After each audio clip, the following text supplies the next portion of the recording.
Ассаламу алейкум, баршаңызға қайырлы күн. Трайфлға арналған бисквитті дайындаймыз. Ол үшін бізге алдымен какао керек. Какаомызға қайнаған суды қосатын боламыз. Және де осы массамызға сұйық майды қосып аламыз. Егер де блендер болмаған жағдайда венчикпен немесе вилкамен араластырсаңыз болады. Блендермен жақсылап езіп алатын боламыз.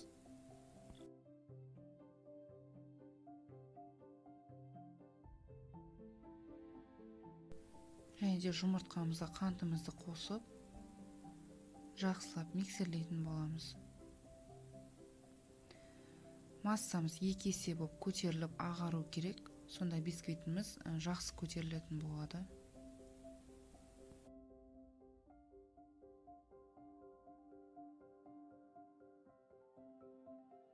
Және де оған осы какао массамызды қосатын боламыз.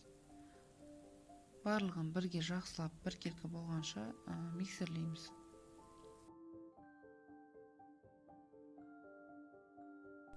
Және де осы массамызға алдын ала електен өткізілген ұнды және разрыхителді қосатын боламыз.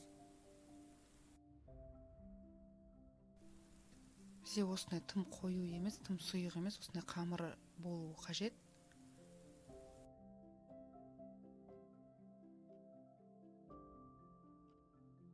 Дайын болған қамырымызды противенге жақсылап саламыз, біркелкі қылып. Және де алдын ала 180 градуста қызып тұрған пеште 15-20 минуттай пісіріп алатын боламыз.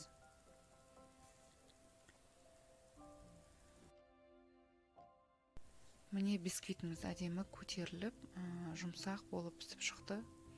Алдын ала қызып тұрған пешке салу керек. Бисквитті салқын пешке салсаңыз, ол көтерілмей қалады. Міне үлпілдек жұмсақ әдемі болып шықты.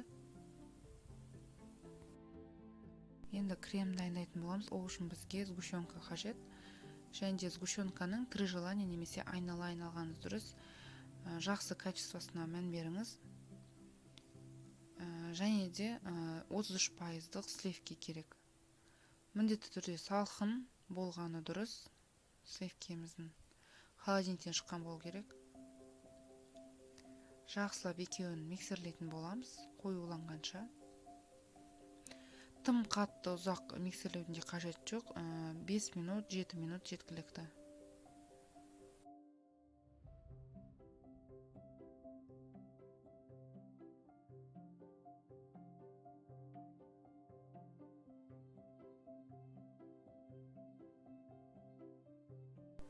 Міне осылай тым қою емес, үлпілдек креміміз дайын.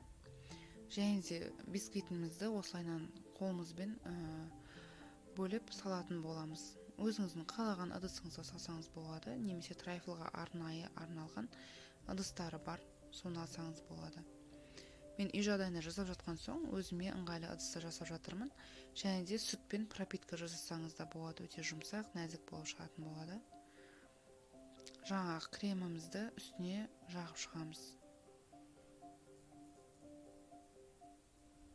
Жақсылап біркелкі қылып жағып, оның үстіне қайтадан бисквит салатын боламыз.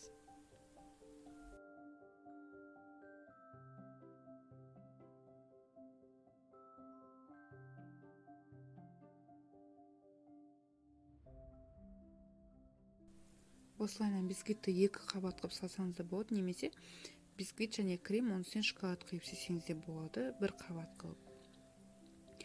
Маған осылайнан ұнайды. Және де әр салған бисквитімізді осылайнан пропитка жасап отырамыз сүтпен. Және де қайтадан кремімізді саламыз.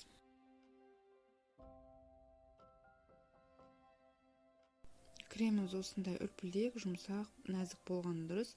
Егер сіз кремді қатты қою қойсаңыз, жағылуы және сіңуі қиындау, ұзақтау болатын болады. Және де ыстық сливкеге немесе сүтке осы шоколадымызды салып ерітіп аламыз. Оны трайфлымыздың бетіне құятын боламыз.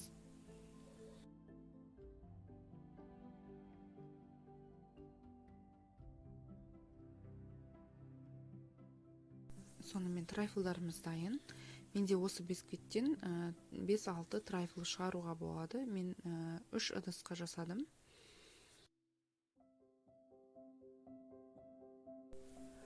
міне трайфлымыз дайын. Холодильникке кемінде 3-4 сағатқа салып қойыңыз. Кремі сіңіп, өте жұмсақ, әдемі болып шығатын болады. Сұрақтарыңыз болса комментарийға қалдырыңыз, барынша жауап беретін боламын. Баршаңызға рахмет.